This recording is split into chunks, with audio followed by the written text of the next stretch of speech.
Welcome to RTV. నేను మీ మనోజ్. తెలంగాణలో BC రిజర్వేషన్ల రగడ మళ్ళీ రాజుకుంది. బీసీలకి మళ్ళీ మొండిచే చూపించింది. అటు అఫీషియల్గా ఇవ్వలేకపోయారు. 42% రిజర్వేషన్ హైకోర్టులో తిరస్కరించబడింది. సుప్రీంకోర్టుకు వెళ్తే సుప్రీంకోర్టులో కూడా పెద్ద అనుకున్న స్థాయిలో ఫలితం లేకపోయింది. అటు కేంద్ర ప్రభుత్వం సహకరించలేదు. రాజ్యాంగ సవరణ చేయడం మూలంగా అది ఏది కూడా కాదన్న విషయం తేటతెల్లమైపోయింది.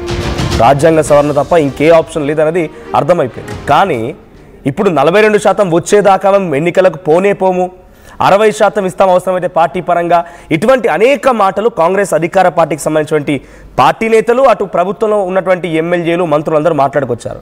కానీ ఎట్టకేలకి ఇప్పుడు అమలవుతోంది 17%. 17% కాదు, 21% కాంగ్రెస్ పార్టీ చెప్తున్నా మనకు రికార్డులు చూస్తే ఆ సంఖ్య చూస్తే అర్థమవుతుంది. 12,728 గ్రామ పంచాయతీల్లో బీసీల వాటా 2,178, అంటే 17.06% సంథింగ్ అలా వస్తుంది. మరి బీసీలకి ఏ రకంగా న్యాయం చేయాలనుకుంటోంది? ఈరోజు ఆల్రెడీ నామినేషన్లు మొదలయ్యాయి. పొంకనాలకు పోయినటువంటి కాంగ్రెస్ పార్టీ ఇప్పుడు అమలు చేయడానికి ఎందుకు వెనకాడుతోంది? ఎక్కడ మీటింగులు లేవు, ఎమ్మెల్యేలతో చర్చలు లేవు, మండల స్థాయిలో ఎటువంటి కాంగ్రెస్ పార్టీ మీటింగులు లేవు. మరి ఎవరికి ఇస్తారు? టికెట్లు ఇచ్చేది కాదు కదా ఎన్నిక ఇది. మళ్ళీ బీసీలకు మొండి చేయనా? ఇన్నేళ్ళుగా పోరాటింది మొత్తం శూన్యమైపోయిందా? 90 కోట్ల రూపాయలు పెట్టి మేము సర్వేలు చేసినాము, రకరకాల డెడికేటెడ్ కమిషన్లు వేసినామని చెప్పినటువంటి ఈ సర్వేలు ఎడబోయినాయి, ఈ డెడికేటెడ్ కమిషన్ ఎడబోయింది. గతంలో కంటే ఇంకా తగ్గింది రిజర్వేషన్. మాట్లాడదాం ఇదే అంశానికి సంబంధించి. ఆర్టీవీ స్టూడియోలో బీజేపీ నేత, మాజీ MBC corporation chairman Taduru Srinivas గారు ఉన్నారు. ఇక జూమ్ లైన్లో ప్రభుత్వ విప్ ఆలేరు ఎమ్మెల్యే బీర్ల ఐలయ్య గారు అండ్ కోదాడ మాజీ ఎమ్మెల్యే బీఆర్ఎస్ పార్టీ నేత బొల్ల మల్లయ్య గారు ఉన్నారు. మరి కాసేపట్లో కొంతమంది బీసీ సంఘాల నేతలు కూడా జాయిన్ అవుతారు. ఫస్ట్లీ వెల్కమ్ అండి.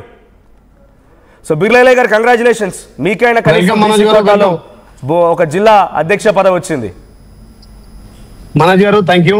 రైట్, ఏంటి ఇప్పుడు మళ్ళీ మీరు 42% అఫీషియల్గా చేయలేకపోయారు, రాజ్యాంగ సవరణ కావాల్సి వచ్చింది, సుప్రీంకోర్టు తిరస్కరించింది, హైకోర్టు తిరస్కరించింది. పోనీ పార్టీ పరంగానా ఇస్తారా అంటే అది కూడా ఏం లేదు. నామినేషన్ స్టార్ట్ అయింది. మీ దగ్గర ఎటువంటి పరిస్థితి ఎదుర్కొన్నారు? 60% లేదా 42% ఇంప్లిమెంట్ అవుతుందా మీ నియోజకవర్గ పరిధిలో లేకపోతే మీ జిల్లా పరిధిలో? మనోజ్ గారు, ఆర్టీవీ ప్రేక్షకులకు, ఇందులో పాల్గొంటున్నటువంటి మా మల్లన్నకు, అదేవిధంగా మా బీజేపీ మిత్రులకు సాయంత్రం శుభాకాంక్షలు తెలియజేస్తూ, కాంగ్రెస్ పార్టీ బీసీలకు రిజర్వేషన్ చేయడానికి చిత్తశుద్ధితో ఉంది. మా చిత్తశుద్ధిని మీరు మొన్న జరిగినటువంటి డీసీసీ మా పార్టీ జిల్లా అధ్యక్ష పదవుల్లో 33 వేస్తే 14 బీసీలకు ఇచ్చినాం. ఇలా కాంగ్రెస్ పార్టీ బీసీలకు పెద్దపీట వేసింది. ఇలా బీసీలలో చైతన్యం రావడానికి కూడా కాంగ్రెస్ పార్టీ. తెలంగాణ రాష్ట్రంలో గౌరవ ముఖ్యమంత్రి రేవంత్ రెడ్డి ఒక రెడ్డి బిడ్డ అయినా బీసీలకు పెద్దపీట వేయాలి. ఇక్కడ స్థానిక సంస్థలే కాదు, ఉద్యోగ ఉపాధిలో కూడా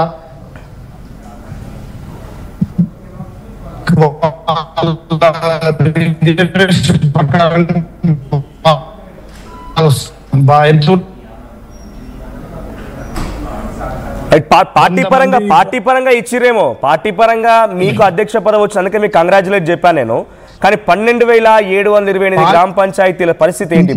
మనోజ్ గారు ఇప్పుడు 17 వరకు ఈ స్థానిక సంస్థలు అయిపోతాయి. తెలంగాణ రాష్ట్ర వ్యాప్తంగా 3 దశల్లో స్థానిక సంస్థలు అయిపోతాయి. నేను మీ ఆర్టీవీ ద్వారా మా బీసీ బిడ్డలకు నేను మాటిస్తున్నా, నా నియోజకవర్గంలో ఇప్పటికే 50%, 54, 55% నేను సర్పంచులు కేటాయించిన. మా అధిష్టానం, మా ముఖ్యమంత్రి గారు, మా పిసిసి అధ్యక్షుడు మహేష్ కుమార్ గౌడ్ గారు పొద్దునే ఫోన్ చేసి జనరల్ స్థానాల్లో ఎక్కువ బీసీ, ఎస్సీ, ఎస్సీలకు ఇచ్చే ఇవ్వండి, మీరు ఎక్కడ కూడా తగ్గకండి. మనం 42 అన్నాం కానీ ఇప్పుడు 50 పైన మనం స్థానిక సంస్థల్లో ఇచ్చి చూద్దాం, గెలిపించి చూపిద్దామని చెప్పి.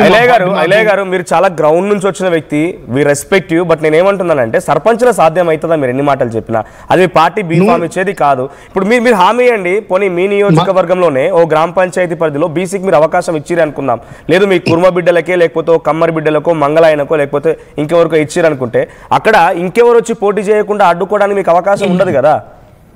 మనోజ్ గారు, నేను మా నియోజకవర్గంలో ఎక్కడ బీసీ బిడ్డలకు ఇస్తున్నాం అక్కడ పోయి నేను ప్రచారం చేస్తాం. మా ప్రభుత్వం ఇస్తున్నటువంటి సంక్షేమాలు చెప్తా. బీసీలకు కాంగ్రెస్ పార్టీ పెద్దపీట వేసింది. ఇవాళ ఒక ఎలక్షన్ కూడా అనివార్య కారణాలు పెట్టినాం. 2 సంవత్సరాలు మా ప్రభుత్వం, మా గౌరవ ముఖ్యమంత్రి ఎందుకు ఆగిండు? బీసీల బిడ్డలకు చట్టబద్ధంగా చట్టం చేసి 42% రిజర్వేషన్ ఇవ్వాలనే 2 సంవత్సరాలు ఆగినాం. ఇలా మేము కోర్టులను గౌరవిస్తాం, రాజ్యాంగాన్ని గౌరవిస్తాం. కోర్టు ధిక్కరించొద్దు, కోర్టుకు అనుగుణంగా చేయాలి. అదేవిధంగా 2 సంవత్సరాలు ఆగినాం. ఇలా కేంద్రం నుంచి రావాల్సినటువంటి 3,500 కోట్లు ఆగిపోతున్నాయి. గ్రామ పంచాయతీలలో ఇలా పారిశుధ్యం కానీ అభివృద్ధి కానీ పడకేస్తుంది, ఉన్న ఎమ్మెల్యేల మీద బడన్ పడుతుంది. తప్పకుండా ఈ సర్పంచుల తర్వాత కేంద్రం మీద ఒత్తిడి తెచ్చి జెడ్పీటీసీ, ఎంపీటీసీ, ఎంపీపీలు కూడా ఏది పార్టీ 42% చట్టబద్ధత చేద్దాం. అసెంబ్లీలో మేము అన్ని పార్టీలు ఒప్పించగలిగినాం, ఈడ చట్టం చేసినాం, డెడికేటెడ్ కమిషన్ చేసినాం, ఈడ అన్ని పక్షాలు చేసి గవర్నర్ పంపి దాని ద్వారా రాష్ట్రపతికి పంపినాం. కానీ కేంద్రంలో మోడీ గారి ప్రభుత్వం ఉండడం వల్ల ఇలా బీసీల నోటికాడి ముద్ద వాళ్ళు గుంజుకోరు. కాబట్టి కానీ మీరు చెప్పారు కదా 42 వచ్చేంత వరకు ఎన్నికలకు పోనేపోమని పిసిసి అధ్యక్షుడు మహేష్ కుమార్ గౌడ్ చెప్పుకొచ్చారు, ముఖ్యమంత్రి రేవంత్ రెడ్డి చెప్పుకొచ్చారు. అది అంతే వచ్చేంత వరకు అన్నారు. మనోజ్ భాయ్ మేము చేసే ప్రయత్నాలు అన్ని చేసాం, మా గౌరవ ముఖ్యమంత్రి, మా మంత్రులు, మా ఎమ్మెల్యేలు చేసే కాడికి చేసాము. కానీ కోర్టులో ఉంది, కోర్టు ఏమంటుంది, ఇలా కోర్టు ధిక్కరించే పరిస్థితుల్లో లేము. మేము గౌరవిస్తాం రాజ్యాంగాన్ని, కోర్టు తీర్పును గౌరవిస్తాం. కనీసం స్థానిక